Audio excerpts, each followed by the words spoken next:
Hey guys, it's 21 Maxwell here, and welcome to our final SmackDown pay-per-view before WrestleMania.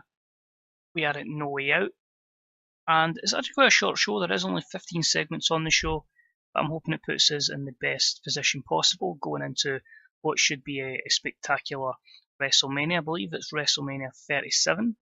Not 100% sure on that, but that's my estimation.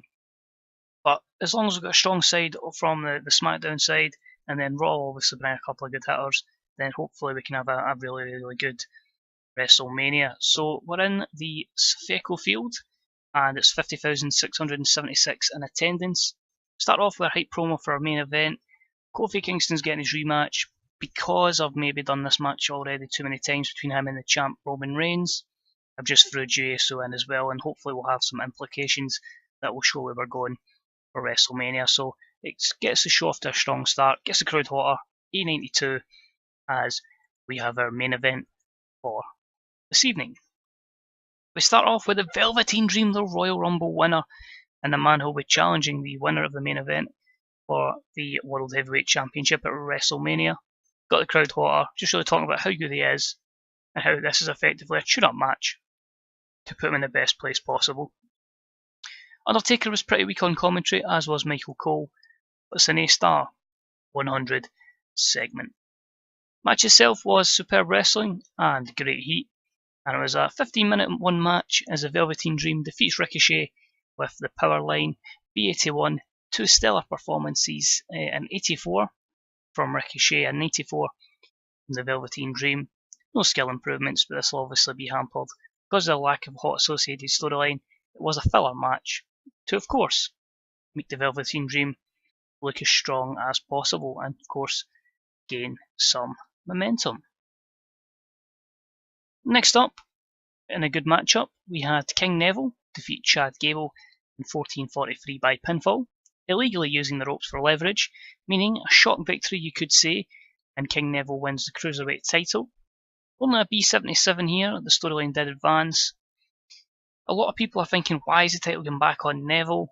I just felt like we're going to have a multi-man match for the Cruiserweight Championship at the pay-per-view, and I feel Chad Gable is time to get promoted out of the Cruiserweight ranks and deserves a big match at WrestleMania. So we've took the title off him. He did improve Rumble skills, but as you can see here, if we go to our road agent notes, we made this storytelling match and we kept Chad Gable strong because he was a bit unhappy at putting Neville over. So that's a few negatives, but it gives us a new champ and allows us to push Chad Gable going forward. So I felt like he'd done some great stuff with the title. After the match, Neville basks in his glory to a B77 promo. He's king of the Cruiserweights yet again.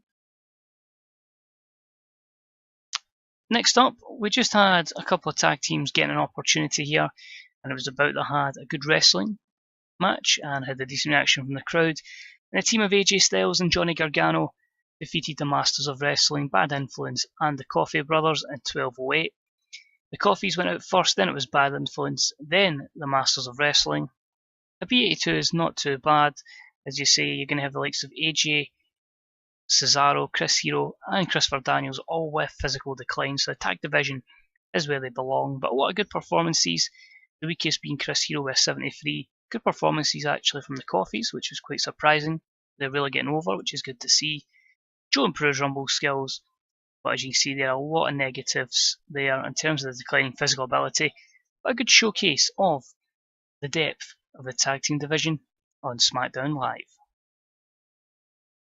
Next up, we got a promo, and it was from Kevin Owens and Sami Zayn, of course, the tag team champions, dominant tag team champions, and they are going to be defending them against the strange alliance of the best kept secret Murphy, and the ever dangerous Tommaso Ciampa. I just felt like both guys have been very impressive and deserved an opportunity in a big matchup with Kevin Owens and Sami Zayn. So A-star 100 for the promo. Of course, it continues the Us Bros storyline because they're connected together. I basically plan to reset all storylines post pay-per-view, post No Way Out, so then we're on the road to WrestleMania. Wow. The reason I just say wow is I expected it to be decent, I was hoping it would be a B+. The fact that's what kind of rating it's got is incredible. And about it had superb wrestling and a decent reaction from the crowd. Kevin Owens and Sami Zayn do defeat Tommaso Ciampa and Murphy in 22-25 when KO defeats Murphy with a package piledriver. They make the 14th defence of the tag titles. Murphy was a weak link, but this somehow gets an A-star 99. Don't get me wrong, anything with Kevin Owens and Sami as a tag team just works, so I just want to keep using that as a tag team going forward. Try to get a record amount of tag team defences as well, title defences, but wow. Hopefully this can only mean good things for Ciampa and Murphy going forward, but that's absolutely exceptional. Tommaso improves Rumble skills. Any negatives? Murphy's motivation.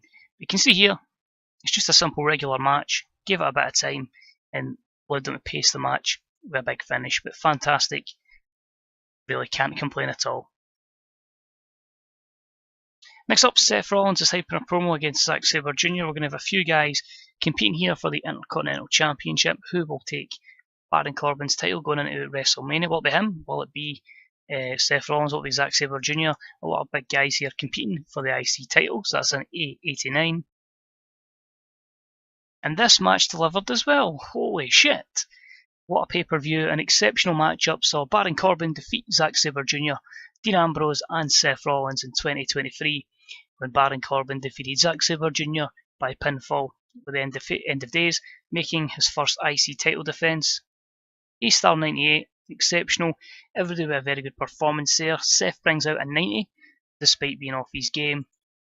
And a few improvements there. Corbin with 3, which is really good to see. He's been very impressive in this save. Few negatives and consistency for Seth, but yeah.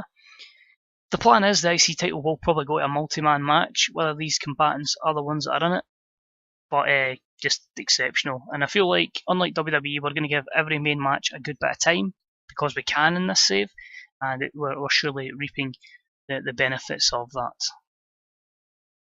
Leads us up to Baron Corbin celebrating, B+86, fantastic performance from Baron. We then get a little confrontation backstage between Roman Reigns and the Velveteen Dream. You know, they've had a little bit of an iffy coming together ever since the World Grand Prix. Velveteen Dream believes that was his moment that Roman Reigns cost him. That was an A-star 100 between those. Get a promo from Kofi Kingston. You're basic, he's going to win his championship back. He's not going to have Roman Reigns kill his dream of taking the World Heavyweight Championship into WrestleMania. So that was an A-star 100 as well. So it's good to see from Kofi. Will he be able to take the title into WrestleMania? It's a big matchup. It's him, Jey Uso, and of course Roman Reigns. And that match still delivered as well. But it was an exceptional matchup regardless. Roman Reigns defeats Jey Uso and Kofi Kingston in 24-41 when Roman Reigns defeated Kofi by pinfall. During the matchup we had Jimmy Uso come in and attack Jey Uso. So Roman Reigns makes the first defence of the World Heavyweight title. A90. The match suffers from psychology, so we know in the future, don't put these three together. We need more people working with good psychology, so that's obviously going to help the like of Ambrose and Rollins going forward. But it makes you think if psychology is a part of this, you could be looking at an A+ match up there. But it's good there. 2 storylines that do advance, 3 good performances. We are going to change, of course, Jey Uso to a fan favourite gimmick because he's babyface, so that's average. No skill improvements, a few negatives there, as to be expected. And we end the show, Jimmy Uso just beating the crap out of his brother. So that's A-star 100, the split between the Usos continues. So, because I don't really book any shows in between for YouTube, I just play them offline. I think you can clearly tell we're going to go Jimmy and Jey Uso at WrestleMania. The plan is Jey just doesn't want to hit his brother, doesn't want to fight him. But okay then, that match will happen at WrestleMania. Also at WrestleMania, as you can imagine, World Heavyweight Championship on the line. Roman Reigns defends against the winner of the Royal Rumble, the Velveteen Dream. And of course, a couple other big matches are still in the pipeline. Still working out what the full card is going to be. But it's going to be more stacked than WrestleMania 34. And hopefully it does deliver. Overall, A94, I really can't argue with that. We'll go all out for WrestleMania, but as I say, we'll be hoping that Fastlane's successful for the Raw side of things, and then Mania can be off the charts. So I think in here, I'm going to go Murphy and Tommaso Ciampa. And to keep him happy, we'll just go Chad Gable because he's obviously a bit upset that he had to lose the Cruiserweight Championship. But Murphy's pleased, Ciampa's pleased, and Chad Gable's pleased. But it's good when you know that certain combinations work and then you try different combinations and they work as well. So it's good to see, that going forward we could put faith in Murphy, we can put faith in Tommaso as well. So let's have a look here. Cheeseburger is evolving. Apart from that, there was Against All Odds. It was NXT Wild at the weekend, but apart from that, yeah, not really much to report. 44.46 on the WWE Network. 5,000 drug testing. Murphy. What? They don't like Murphy? Both our top two guys don't like Murphy. No, I'm sorry, but SmackDown Live's best kept secret. And he can't be doing that. But overall, again, successful pay-per-view. Money financially is great. Company's in a good position. Size-wise, we're always going to keep improving. But as I say, it's not really a priority, even though we are at a really good level and close to global. I'm quite happy just playing along and enjoying the save. So that's going to be it for WrestleMania, for this episode, sorry. If you've got your predictions for those WrestleMania matches, let me know what you think.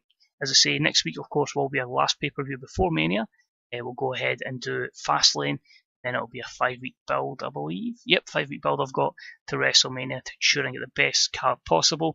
Then I'll look to do a Superstar Shake-Up. And because we're copying everything WWE, we'll just do a Greatest Royal Rumble probably at one point as well. So as always, cheers for watching. Let me know your thoughts on this particular save. Let me know how your saves are going on as well, guys. If you're still enjoying the game 2 years into its life cycle. As always, likes, comments, subscriptions, shares, all that jazz are deeply appreciated. Playlists of previous episodes and the sub button will pop up on the screen as well. But cheers for watching, take it easy, see you next time for WWE Fastlane. Bye bye.